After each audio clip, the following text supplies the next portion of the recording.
इमरान खान जो है अल्लाह का बंदा है, नबी करीम सल्लल्लाहु अलैहि वसल्लम की बात करता है। उनकी रियासत मदीना कम से कम हमारा आइडियल तो बड़ा है, उस तरफ हम कदम तो बढ़ा रहे हैं।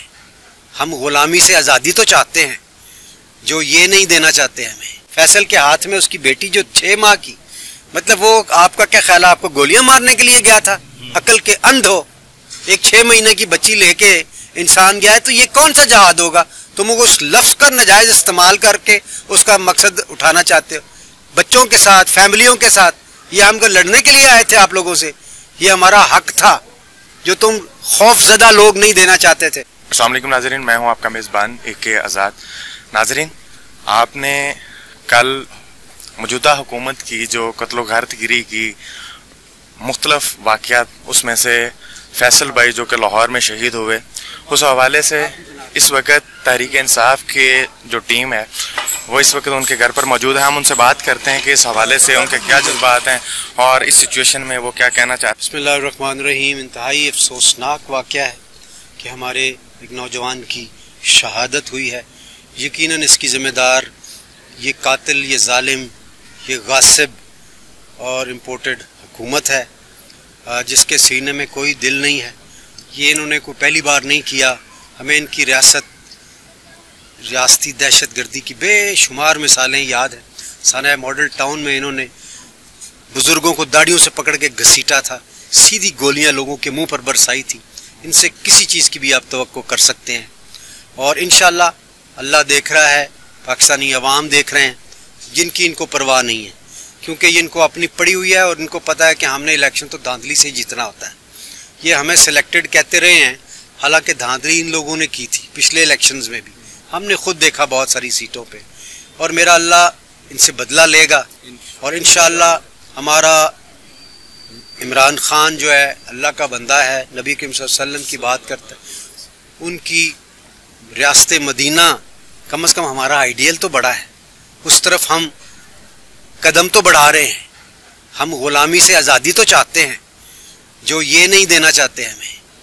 सो इन सब लोगों के खिलाफ अलम बगावत बुलंद करके निकले हैं इंशाल्लाह, और अगले हुक्म का इंतजार कर रहे हैं। मौजूदा हुकूमत ये कहती है कि ये सारा फसाद जो ये शुरू तो आगाज तो PTI ने किया, रास्ते जिस तरह से ब्लॉक किए गए, हम खुद कल पेशावर से आ रहे थे तो जिस तरह से ये ब्लॉकेज थी, तो ये दो तरफा हुआ है या इसका जिम्मेदार सिर्फ हुकूमत को समझते हैं? दो तरफा कैसे हो सकता है भाई? ये हमारा आईनी हक है। ये आइन 73 का आइन 1000 दफा बोलते हैं दिन में, तो इनसे ये बर्दाश्त नहीं हुआ कि हमारा पुरअमन एहतजाज जो है वो कबूल कर लें।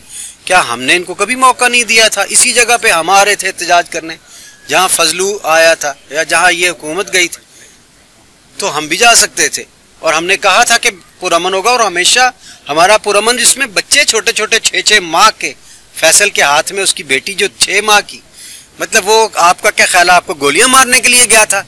अकल के अंध हो, एक 6 महीने की बच्ची लेके इंसान गया है, तो ये कौन सा जहाद होगा? तुम उस लफ्ज का नाजायज इस्तेमाल करके उसका मकसद उठाना चाहते हो। बच्चों के साथ, फैमिलियों के साथ, ये हमको लड़ने के लिए आए थे आप लोगों से। ये हमारा हक था जो तुम खौफजदा लोग नहीं देना चाहते थे, कि ये आ जाएंगे और फिर हमारी हुकूमत चली जाएगी। हमने तो अभी अपने मुकदमात भी नहीं वापस करवाए, हमने एक गुंडा जो बाहर बैठा हुआ उसको भी नहीं हम वापस लेकर आए। और आप लोगों ने जुल्म हमेशा किया है, आपने प्रेग्नेंट खवातीन के पेट में गोलियां मारी हैं। आप जैसा जालिम दुनिया में कोई नहीं है, और इंशाल्लाह ये कौम आपसे बदला लेगी इंशाल्लाह ताला। ये आपको छोड़ेगी नहीं, मैं याद रहे। जिस तरह श्रीलंकन गवर्नमेंट थी ना, कि बाप उनका भी वजीर आजम, बेटा उसका भी वजीर आला, सेम पैटर्न पे आप लोग जा रहे हैं। यानी पहली दफा हमने देखा है कि हुकूमती नुमाइंदे जो हैं, पुलिस वाले जो हैं, वो अवाम की गाड़ियां तोड़ रहे हैं। सुभान अल्लाह, पहले तो ऐसे कभी नहीं देखा। सो इधर से अपने छोटे दिल का और अपनी बेगैरती का अंदाजा लगाएं। तो अगर आप लोग बाहर निकलेंगे तो अवाम ने अगर आप लोगों की गाड़ियां तोड़ना शुरू कर दी, गालियां तो आप वैसे ही खाते हैं, तो फिर आप क्या करेंगे? फिर आप कहते हैं कि गाली वाला कल्चर अनाउंस कर दिया है। याद रखें, हजरत अली करमल्लाहु वजहू का कौल है कि कुफर का निजाम चल सकता है, लेकिन नाइंसाफी का निजाम नहीं चल सकता।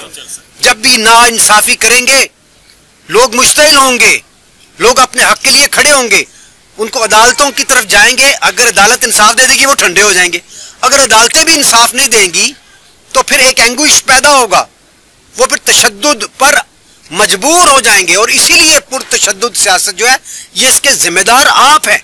आप लोगों की वजह से आज ये रवैये माशरे में जन्म ले रहे हैं, क्योंकि बार बार नाइंसाफियों पे आप उतर आए हैं और किसी कीमत पर आप पीछे हटने के लिए तैयार, अपनी हठधर्मी से पीछे हटने के लिए तैयार नहीं, तो इसके भुगतना पड़ेगा आपको इंशाल्लाह। सर, ये मेरा आखिरी सवाल है कि जिस पुलिस की वजह से फैसल जैसे इस धरती के लिए नौजवान शहीद हो रहे हैं, अपना जान मान धन देने के लिए तैयार हैं, ये उसी पुलिस का कारनामा है जिस पुलिस को आप पीटीआई की हुकूमत ने 3-3.5 साल से ज्यादा चलाया। पंजाब में आपकी हुकूमत थी, फेडरल में आपकी हुकूमत थी, आपने इसके लिए स्ट्रेटजी क्यों नहीं बनाई? वही पुलिस आज ये नौजवानों को कत्लेआम कर रही है। देखिए, हम पुलिस गर्दी करने वाले नहीं है ना, नीयतों में बड़ा फर्क है। हमने कभी पुलिस को गलत इस्तेमाल किया है? पुलिस का भी नहीं दिल चाहता गोलियां चलाने पे या इस तरह करने पे, जब तक ऊपर से हुक्म नहीं आता। वो भी बेचारे मुस्कुरा के पीछे हट जाते हैं, लेकिन जब उनको अपनी नौकरी का, अपने बच्चों का फिक्र हो कि हम उधर नहीं तो इधर मर जाएंगे, तो फिर वो इस तरह की हरकतों पे मजबूर होते हैं। उस पुलिस वाले को, वो भी किसी का बेटा था जो घर में फलांग के गया था, उसको गोली का सामना करना पड़ा, वो भी किसी का बेटा था। इन्होंने क्यों भेजा उसको नाजायज हरकत करने के? उसका जिम्मेदार भी ये हुकूमत है। जितने लोग इसमें शहीद हुए हैं उनकी जिम्मेदार हमारी हुकूमत है, इसमें कोई दो राय नहीं है। और इसलिए हमने कभी इन इदारों को गलत इस्तेमाल नहीं किया, इन्होंने हमेशा इदारों को गलत इस्तेमाल किया। और इसलिए कि हुकूमत जो है इनकी होती है, इनके साथ अवाम नहीं होती। यही देखे ना, हमें इस्तेमाल करने की जरूरत है, क्योंकि हमें पता है अवाम सारी हमारे साथ है। इनको इदारे इस्तेमाल करते हैं इसलिए कि अवाम तो साथ होती नहीं। इदारों की वजह से ये हुकूमत करते रहते हैं और मार पिटाई की सियासत को जो है वो फरोग मिलता है। जी, बहुत शुक्रिया। Thank you.